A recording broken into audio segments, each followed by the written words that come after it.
አርምም ግኢረ የሚል ይሆናል። በዝምታ ተክዝ ይላል። እስቲ በሉት፣ በዝምታ ተክዝ። የሚገርም ነው። በቀስታ ተክዝ፣ በቀስታ ተክዝ። ሰው እንዳይሰማ፣ ዘመኑ እንዳይሰማ፣ ጊዜው እንዳይሰማ፣ ቤተሰብ እንዳይሰማ ለብቻ መቃጠል። ይህንን ቃል የሚነግረን ሕዝቅኤል ነው። ሕዝቅኤል ማለት እግዚአብሔር ጉልበቴ ነው የሚል ስም የተሰጠው ነው። አምላክ ጉልበቴ ነው፣ አምላክ ብርታቴ ነው፣ አምላክ ኃይሌ ነው።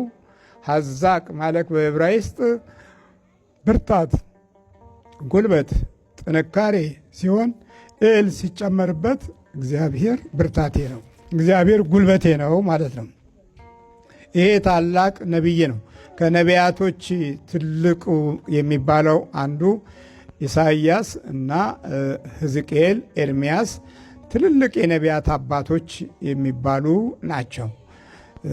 በመንፈሳዊ ኃይልና ጥበብ በደንብ የተዋጀ እግዚአብሔር ክብሩን የገለጠበት ሕዝቅኤል አንድ ወቅት ላይ ኑሮውም ጊዜውም ዘመኑም እንደ ዘመኑ እንደ ወቅቱ ሆነና እግዚአብሔር ሲጠራው የሰው ልጅ ሆይ እንዲህ በል አለና የዓይንህን አምሮክት በቁጣ ወይም በመቅሰፍት እወስድብሃለሁ አለው። ከሱ ጀመረ። የሚገርም ነው። ግን በዚህ ጊዜ አለ በቀስታ ተክዝ። በምን ተክዝ አለ? ዋይ አትበል። ጊዜው ዋይ የሚያሰኝ አይደለም። ዘመኑ ዋይ የሚያሰኝ አይደለም። ወቅቱ ዋይ የሚያሰኝ አይደለም። ዋይ ብትል ይቀልዱብሃል፣ ያሾፉብሃል። ግን በቀስታ ተክዝ፣ በቀስታ ተክዝ፣ ለሟቾችም አታልቅስ። ሕዝቅኤል 24 ቁጥር 17 ላይ እንገኛለን። በቀስታ ተክዝ። በጣም ይገርማል። በደንብ ስናስበው ብዙዎቻችን ይሄ ችግር አለብን። እግዚአብሔር ሕዝቡንም ዝም ሲል ትካዜዎቹ ሁሉ ሌላው የሚካፈለው አይደለም። ስለዚህ ምን እንሆናለን ማለት ነው? በቀስታ መተከዝ። ቤተሰብ ሳይገባው፣ እናት አባት ወይም ልጅ ሳይረዳ የውስጥ ቃጠሏችንን ለማንም ሳናወጣው አንዳንድ የዕድሜዎቻችንን ሁሉ ጊዜ የሚሻማ ትካዜ ሕይወታችን ውስጥ ይቀመጣል እና እንዲህ አይነቱን ሕይወት ምን አለ ታዲያ? በቀስታ ምን አለ? በቀስታ ንገሩኝ፣ በቀስታ ተክዝ።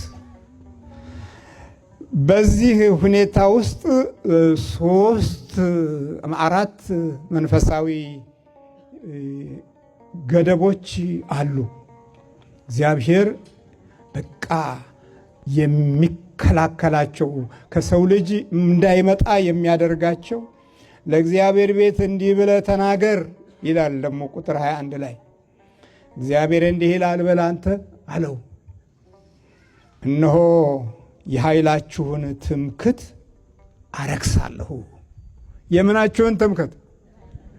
በጣም ይገርማል። አንደኛው ይሄ ነው። የኃይልን ትምክት አረክሰዋለሁ። ምንም እንዳልሆነ ቆሻሻ እንደሆነ እንደተጠላ አደርገዋለሁ።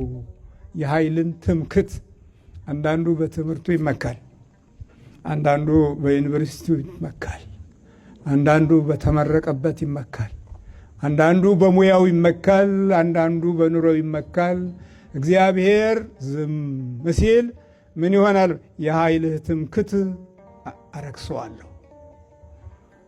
በቃ እኮ በቃ የት ይደርሳል ብላችሁ ያሰባችሁት ሰው ቆሟል። የት ደርሶ የት ቦታ ላይ ኃይል አግኝቶ ብርታት አግኝቶ በሕይወታችን ውስጥ ዋጋ ያለው ሰው ይሆናል ያልነው ሰው ቆሟል። የኃይልህን ትምክት አረክሰዋለሁ። የትምህርትን ኃይል አረክሰዋለሁ አለ። የእውቀትን ኃይል አረክሰዋለሁ አለ። የጥበብን ኃይል አረክሰዋለሁ አለ። የጀግኖችን ጉልበትንም እንዳልሆነ የነበራቸውን እንዳልነበራቸው አደርገዋለሁ አለ። የኃይልህን ትምክህት አረክሰዋለሁ። በ60ው ዘመን ያለውን ትውልድ እንደ ማነጻጸሪያ እንውሰደው። በዛ ዘመን ሁሉም ነገር ግልብጥብጥብጥ ያለበት ዘመን ነው እና በዛው መንገድ ይቆያል ብለን የነደፍነው የተማርነው የጻፍነው ያነበብነው ሁሉ በኋላ እግዚአብሔር ዝም ሲለው ምን ሆነ ማለት ነው? ረከሰ። አብዮታችንም ረከሰ። ድካማችንና ምሁራኖቻችንም ረከሱ። ሐሳባቸውና ቃላቸውም ረከሰ። የኃይልህን ትምክህት ምን አደርጋለሁ አለ? አረክሳለሁ። አቤት መጽሐፍ ቅዱስ ውስጥ ያሉ ምስጢራቶች እኮ በሕይወት ውስጥ ትልቁ የሕይወት መርህን የምናገኝበትና ከዛም በላይ ተደጋግመው የሚመጡ ቁጣዎችን በእያንዳንዱ ሰው ኑሮና ጊዜ ውስጥ የምንመለከትበት ነው። ዘመንን፣ ጊዜን፣ ነገስታትን፣ መኳንንቱን የምናይበት ነው። የኃይልህን ትምክህት አረክሰዋለሁ። የሚቀበሉህ አይቀበሉህም፣ የሚወዱህ አይወዱህም፣ የሚያስቡህ አያስቡህም። በቃ ይሄ በውጭው በኩል ያለውን ኃይል ከውስጥ በኩል ካለው ጋር አንድ አድርጎ ጸጥ የሚያደርግበት ቃል ነው። የኃይልህን ትምክህት አረክሰዋለሁ አንደኛው ነው። ሁለተኛ የዓይኖችህን አምሮት አረክሰዋለሁ። እስቲ ድገሙት። የዓይኖችህን አምሮት አረክሰዋለሁ። የምታየው በሙሉ በቃ እርኩስ ይሆናል። አንተ ውድ ቆንጆ ያልከው ነገር አይደለም፣ ለካ አይደለም። በሕይወትህ ውስጥ የመርህ ነገር አግኝቻለሁ፣ ቆንጆ ሐሳብ ተምሬያለሁ፣ ጥሩ የኢኮኖሚስት እውቀት አለኝ ብለህ በዛ ውስጥ መንገድህን እየሄድክ እያለ ለካ ረክሷል። በቃ ይሄ ትምህርት የኑሮዬ አንዱ ትልቅ መዳረሻ ነው ብለህ ስታስብ ለካ የለም፣ የዓይንህ አምሮትን አርክሶታል። የዓይንህ አምሮት በእይታ ውስጥ መበላላት ማለት ነው። የዓይንህን አምሮት አረክሰዋለሁ። ይገርማል። የምናየው ነገር ሁሉ ይለወጣል። ጥሩ ያልነው ጥሩ አይደለም፣ መልካም ያልነው መልካም አይደለም፣ አንዳንዴ ክፉ ያልነውም ደግሞ ክፉ አይደለም እና ገና ክፉ አይደለም ያልነው ክፉ እስኪሆን ድረስ ዕድሜ እየፈጀን ነው እስክናውቀው። አንዳንዴ ደግሞ መልካም ያልነው ክፉ ሆኖ ይገላበጣል። በዓይናችን መልካም የመሰሉ ነገሮች ሁሉ ውስጣቸው ሌላ ጥፋት ያዘሉ ናቸው። የዓይንህን አምሮት አረክሰዋለሁ።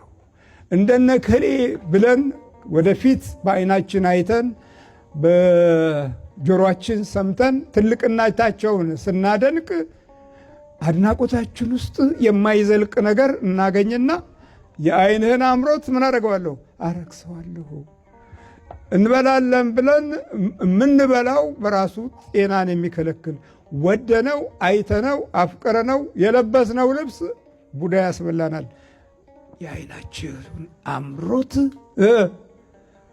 አትናገሩ፣ አረክሰዋለሁ። ስለዚህ በዚህ ጊዜ ምን አለ? ቀስ ብለህ ተክስ፣ ቀስ ብለህ ተክስ።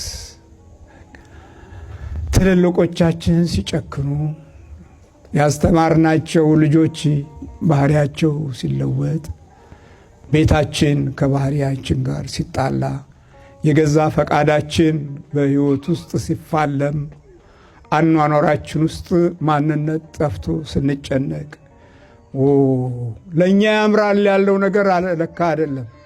ኢትዮጵያ ውስጥ ያለው ሕዝብ አብዛኛው ወደ አሜሪካ ቢመጣ ደስ ይለዋል። እንደ አሜሪካ እኮ ማለት ልክ ገነት ይመስለዋል። ከዛ በኋላ ወደዚህ ሲመጣ በዚህ በዘመኑ አነጋገር በቀላሉ ይቀውሳል። በቀላሉ አእምሮው ይጨናነቃል። በቀላሉ ያሰበው ስላልሆነና ስላልመጣ በሩቅ ያየውን የዓይናችሁን አምሮት አረክሰዋለሁ። ቆንጆ ቆንጆ ብላችሁ የገዛችሁት ልብስ ዝም ብሎ ተንጠልጥሏል። ለአንድ ቀን ለገበያ ነው የገዛችሁት።